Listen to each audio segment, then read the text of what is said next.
the fucking spin that comes out of Propaganda Barbie, the White House press secretary, is next level.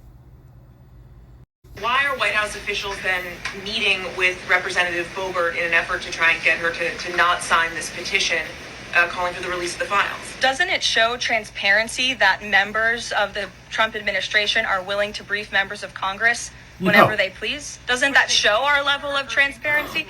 Doesn't that show the level of transparency when we are willing to sit down with members of Congress and address their concerns? That's a defining factor of transparency. Having discussions with members of Congress about various issues, and I'm not going to detail conversations that took place in the Situation Room, in the press briefing room.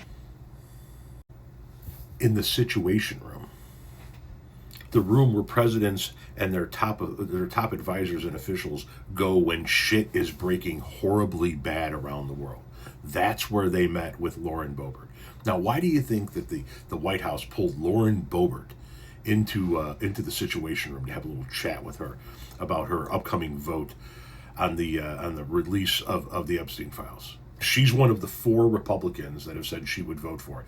She's one of the 4 Republicans that signed the discharge petition to get it to 218. Lauren Boebert, Marjorie Taylor Greene, Thomas Massie, and Nancy Mace of Florida. They pulled Lauren Boebert in to have a chat with her. They're not going to pull Thomas Massie in because they know they can't change his vote, right? They might have some conversations with Marjorie Taylor Greene because she's been a Trump loyalist for a long time. I don't know if they're going to get very far with Nancy Mace, but they need to flip one of them, right? So they pull Lauren Boebert into the Situation Room to have a talk with her. Why? Could it have something to do with the fact that her son is facing felony charges in Colorado over domestic violence where he allegedly harmed his own child? I think it was his child. You think somebody in the Situation Room might have leaned over the table to Lauren Boebert and said, would you like your son to spend the rest of his fucking life in prison? If not, maybe you should think about voting no. You think? Why else would you pull that specific member of Congress in out of the 4 that said they were going to vote for it and do it in the Situation Room, one of the most secure rooms anywhere on the planet? Why not pull Massie in? Why not pull Nancy Mace in? Because their children aren't facing lengthy prison sentences.